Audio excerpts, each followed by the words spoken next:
Some Nigerian sports stakeholders have raised concerns over the concession process of the Lagos National Stadium.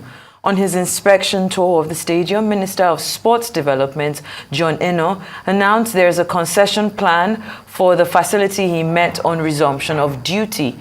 Minister Eno says the plan is at the almost concluded stage. Some sports people are now asking questions about the concession plan and process, which Nigerians are not aware of. The Lagos National Stadium was built in 1972 by the then military government for the African Games of 1973. To discuss this development, we're now being joined by sports journalist Effiong Nyong. Well, good afternoon. It's good to have you on the show. We appreciate you being here. Great pleasure to be here. Okay, so let's go in. Let's talk about this issue. What are the specific concerns being raised by this Nigerian sports stakeholders regarding the concession process of the Lagos National Stadium? And could you provide us, I mean, even in the intro, it looks as if the details are still very vague. Are there any insights into what the details of this concession plan by the Minister of Sports Development are exactly? Well, see, the concerns are very disturbing and very worrisome because, like the minister has said, that he met almost a complete, the processes were already complete. You begin to ask, when did it start? Who are those that have tendered for it? What's the procurement and procedures that were followed? Who are the companies? Who are the individuals behind it? All of it is shrouded in some mystery. So you begin to ask, when did they start? How did they get here? Why this announcement at this stage? Now, but again, you take it again from the part of why concession. Yeah, concession is good if in the public-private partnership thing, one would say, okay, we were partners in progress. And there are some persons who already were partnering with government. For if you go to the swimming pool of the National Stadium, it's already there, and there's a partnership that is working there. If you go to the tennis, that is where they play lawn tennis, as we call it, you have a group of persons who are already running the tennis, and it's working. You go to table tennis, former commissioner for sports in Lagos, Eniton Shodi was commissioner, and as a table tennis enthusiast, they got it and it is working. So you now ask, if concessions are going to be made, what is the role? What role are these persons playing? Have they been given first offer of refusal? How are they involved in this? The information we get is that some persons have been appointed, some persons are going to take over, and who they are, why are they there, what have they done in sport before? No answer. So you now ask again, how did we get here? Now, the former Minister for Sport, Sunday Dari, now, he met the stadium in a functional state, I would say, because I've always been part of that stadium. Now, from nowhere, they shut the stadium. They said they want to carry out some renovation. Some persons came in, went in, destroying of facility, of structures, clearing the place. So they want to restore the stadium how it used to be, that businesses are not to be done in stadium. But for God's sake, all over the world, stadium environments are places where recreational things are done, sports shops exist, businesses run. Thrive. Now, but after they cleared everybody, only for these businesses to resurface at the Teslim Balogu that is opposite to the stadium. So you now ask, if these businesses were not good enough for the National Stadium, why are they reappearing on the other side? That's one. Two, these individuals deliberately, if you look at the stadium today, it's as if it's a war-torn zone. They deliberately plundered, destroyed this stadium so that it will look dilapidated, and that's what raises the suspicion that could it have been part of the plan all along? Because if you look at the covered terraces of the National Stadium in Surulere, you see all the roofs that were made with very good concrete, all of them are broken. Who broke them? How did it happen? So there's a whole lot of questions that the concessionaires need to answer: how they got here, what informed it, how come people don't know this individual, when did they bid, what bid did they put in, where did they put it, what's the process, who are these individuals? So there's a whole lot that is not known. I want to believe that there's some interest. Either the former minister is very interested, or his friends, or some persons in the directorate, in the facility directorate of the ministry are interested, and they're not able to come straight. to be able to say what to do. Now, the last time the former minister, Sonny Dare, was at the stadium, I was there and he addressed the press. And we sat at the swimming pool area and he said, oh, what he's seen of the swimming pool is very nice. And they will want it, that this is the kind of partnership that government is looking for. So at what point did all of these people that have been putting their energies, their resources to run these facilities, at what point did they go wrong that they are not being carried along, that they don't know what's happening again? I also would like to note, I want to underscore the fact that these individuals who are running partnerships in the stadium right now have been doing so on their own. The swimming pool itself was locked up for 18 years until this individual, the person that runs it now, got into the stadium, got approval. What the approval is, what the concession was, what the partnership was, I don't know, because I'm not in his business environment. But I know that that stadium, that swimming pool was locked for 18 years. Include the pumps were broken, the pumps, everything around there, including the seats. He replaced all of that. Yes, yes, please do.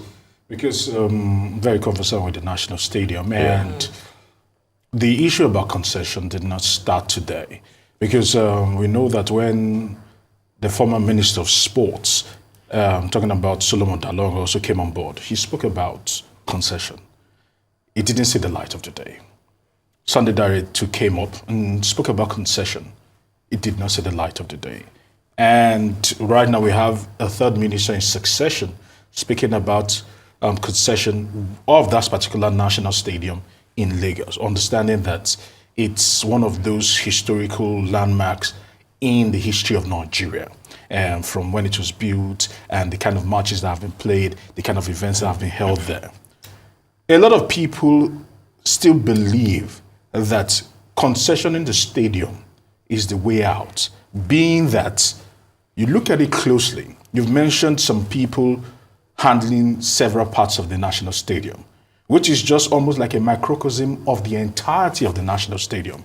Because if we factor in all the hoodlums who have permanent addresses, who live and their permanent addresses are in the National Stadium, people say the National Stadium should serve the greater good. The National Stadium should be a place or a melting pot for sports athletes.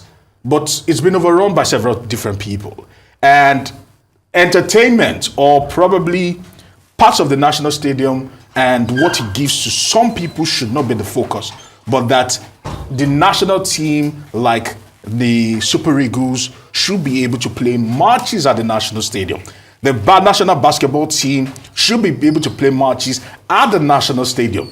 Athletics should be able to hold tourneys at the National Stadium. You and I know that is not even possible as we speak, because the basketball court there, it's an eyesore. Not gotten a facelift in a long time. Can I come in? Okay. All right. Now, if that is the interest, concession, nothing is bad about concession if the processes, the procedures are right and transparent. There is the Procurement Act. Yes. It has a process that should be followed. Nobody's against that.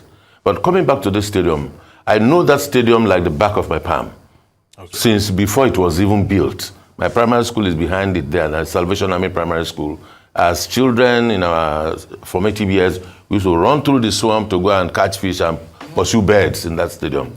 So I know that stadium very well. Now, if the interest of those that are running in sport, or those that are managing sport is, or the facility want it to work, they know what to do. In 2006, when the last match was played at that stadium, I was in the stadium. It was a match between Keshi, it was a match that was organized by Smart Bodage, Smart Ventures. It was Keshi and friends. It was a retirement game for Stephen Keshi and his friends. George Oponwe and all of them gathered at that stadium.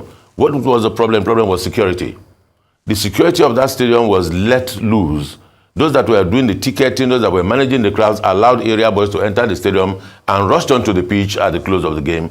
And they rushed, they cut off Oslokocha's chains and that. That happened. And the then ministry, those that were running the sport at that time, announced that this stadium was going to be closed. I thought the ministry would have been proactive enough as to address the security issue of the stadium and not to seal the stadium completely.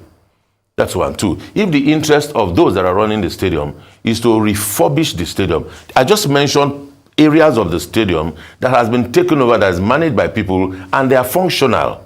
It is not true to say that the stadium is dysfunctional. It is not correct. The National Institute for Sports is inside that stadium, and the institute is still nurturing players, is still nurturing managers and producing and coaches for Nigeria. If the interest is to say, let us build sport, then at the time the Abuja took over, all of the sports federations relocated to Abuja. There is this thing in sport where you talk about catchment areas. Why are some sports not asked to keep their head offices in Lagos? Like track and field, like table tennis, that is purely a Lagos sport, like football and some other sports to stay, so that those offices will be engaged. Now, if you concession it to whoever, are those persons going to bring back the ministries to come and occupy the stadium to run the sport? The ministry needs to think deep. It's not even about occupying, but more of having facilities whereby, because naturally, because you and I know that, for example, the Paralympic sports, they found a life in the National Stadium. We speak about the state of the National Stadium. Whether you like it or not, powerlifting and the rest of them still operate majorly from this particular National Stadium. They've been able to do something about it. Okay, let me tell you, how will these Paralympians have access to this stadium when it is concessioned to one businessman that may not have this interest? Now, the legacy pitch in the stadium was renovated during Nigeria 2009, during the World Under-17 Championship that Nigeria hosted. Now, that's tough. That facility is still being used by league games of the NNL, and they're still playing matches in that facility. Now, the hockey pitches, there are pitches that are there that need development. Yeah, now, pitch. If, for instance, I would expect government in a public partnership relationship, ask the squash association, the squash courts are there, the courts for fives are there. Let individuals let the associations manage the facilities. Let the sports association, we have over 44 sporting federations in that stadium that are operating from that stadium. And all of these are concentrated at the Abuja Stadium. Let me also say that if you go to the Abuja Stadium, you still will find this rot that I'm talking about.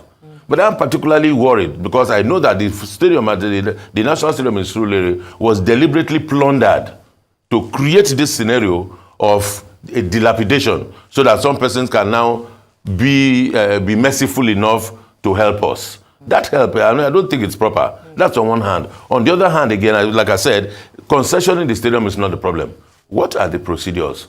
How come the Solomon Dalong talked about they were going to concession? Solomon Dalong came to the stadium and appreciated those that were managing the stadium and things were working. When Dare came in, he said they should now shut down that same stadium, drove everybody away, and wrecked it. But what safeguards should be in place to prevent any further under-the-table deals or the potential misuse of this national asset during this concession process? Very briefly, before we Well, I think all should happen is to come to the table.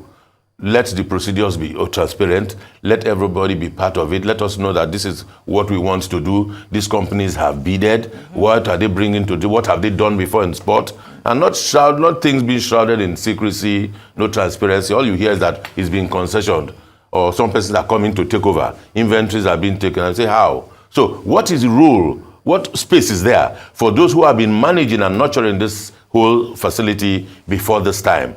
What will be their role? What will be their participation? What's their interest? And for those of us who, like I said, have been part of that stadium, how do we deal with it? What happens if you concession it and they decide to turn to real estate? Because that space is big. And they begin to develop housing and you cannot have access to that stadium. Like the Paralympians, how would they get access into that stadium? There are a whole lot of questions are unanswered, and we need answers. So we need the sports minister to come clean. He is being completed, he inherited it. Open it up, let us see. We definitely hear you loud and clear, Mr. Effiong. Thank you so much for your time. I will continue to monitor this story.